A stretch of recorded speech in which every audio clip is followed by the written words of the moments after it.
பாண்டியன் கடைக்கு வந்த உடனே அவங்க மாமா கிட்ட டெய்லி ஒவ்வொரு ஆளு பிரச்சனை பண்றாங்க. நேத்து ராஜி பிரச்சனை பண்ணா, இன்னைக்கு மீனா பிரச்சனை பண்றான்னு சொல்றாங்க.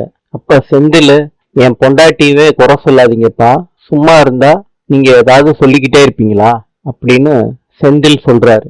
பாண்டியன் சொல்றாரு, என் மருமக கிட்ட எப்படி பேசுறதுன்னு எனக்கு தெரியும், குரலை வசதி பேசுறா உடச்சு புடுவேன்னு சொல்றாரு. பழனிவேல் டெலிவரிக்கு ஆளு வேணும்னு கூட்டிட்டு போயிடுறாரு செந்தில. மாமா கிட்ட பாண்டியன் சொல்றாரு, மீனாவை என் பெத்த பிள்ளை மாதிரி தான் பாக்குறேன், அரசியை எந்த மாதிரி பாக்குறேனோ அந்த மாதிரி தான் பாக்குறேன் அப்படின்னு சொல்றாரு. மயிலு சாப்பாடு கொண்டுட்டு வராங்க சரவணனுக்கு. அப்ப எல்லாரும் என்ன திட்டுறாங்க, நம்ம ஹனிமூன் எங்கேயாவது போலாமா மாமா, அப்பதான் எனக்கு ஆறுதலா இருக்கும்னு சொல்றாங்க. சரவணனும் நான் அப்பா கிட்ட பேசுறேன்னு சொல்றாரு. பாண்டியன் வீட்டுக்கு வர்றாரு.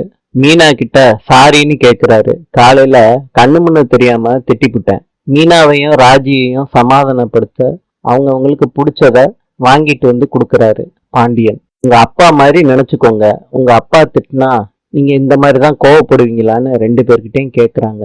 அப்படிலாம் இல்ல அப்படின்னு சொல்றாங்க. அப்பனா சாப்பிடுங்கன்னு சொல்றாங்க.